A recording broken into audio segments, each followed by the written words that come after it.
The Honourable David Parker. Mr Speaker, we didn't hear from the prior speaker that we've got youth unemployment of 15%. Actually, youth unemployment in parts of South Auckland in respect of minority groups is close to 50%. The underemployment of youth is even worse. We've got the lowest home ownership rate that we've had in New Zealand since 1951, and the highest ever house prices in Auckland ever, averaging now around $900,000 that most people cannot afford. Now, what is this? Why don't we hear that from the National Party? Because this week's events, more than any in recent weeks, have shown that this government is of the 1%, for the 1%. Now, what is it, the advantages that the 1% in New Zealand get? Well, every time there's a tax cut in New Zealand under this government, they give it disproportionately to the 1%. Actually, their last tax cuts went 40% to the top 10% of income earners, even more disproportionately to the top 1%. Overseas websites and New Zealand service firms' websites advertise New Zealand as being a haven for big money. What do they say the advantages are for 1%ers investing in New Zealand?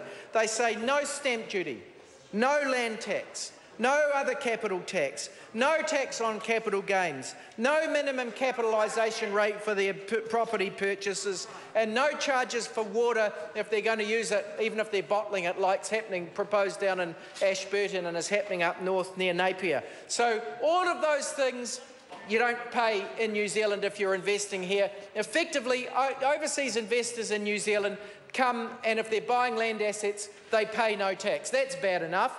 Well, what happens if you're a multinational and coming into New Zealand investor? Well, again, you pay virtually no tax. You bludge off other taxpayers. Those companies are owned by the 1%ers overseas, and again, they bludge off other taxpayers in New Zealand. They come here and they pay no tax. The examples are legion.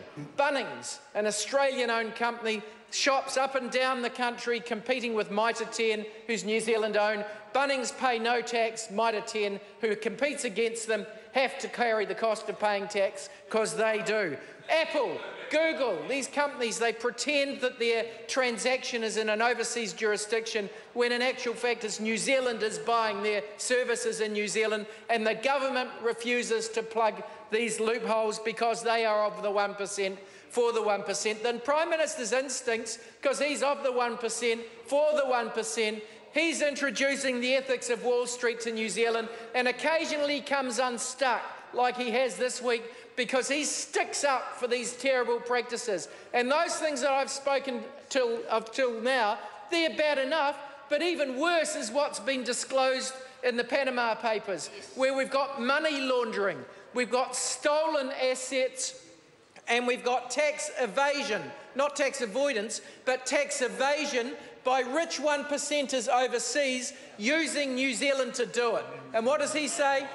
Well, he says all his normal things, the normal things that have been listed by Gordon Campbell, and his first defence is always, there's nothing to see here. He says there is no problem. He pretends that we've got full disclosure, when in actual fact no one knows what they don't know. They don't know who are the beneficiaries of these trusts who are laundering money or hiding stolen assets or evading tax, because they don't know they're the beneficiary of the trust. They don't know they're the settler of the trust. All that is public is the name of the trustee, the IRD get that, and the name of the trust.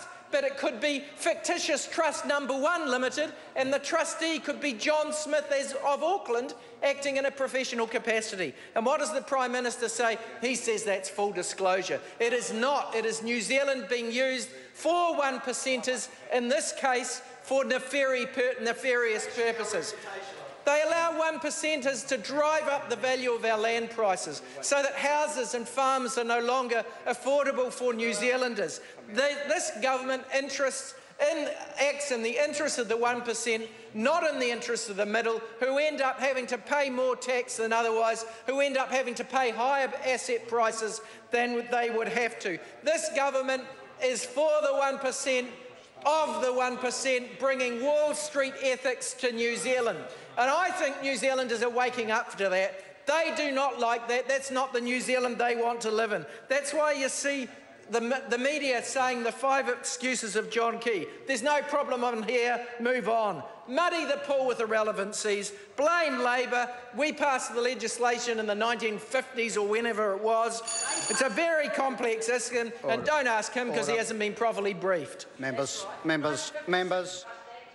time for this debate has expired. Order when I'm on my feet. Call on members' order.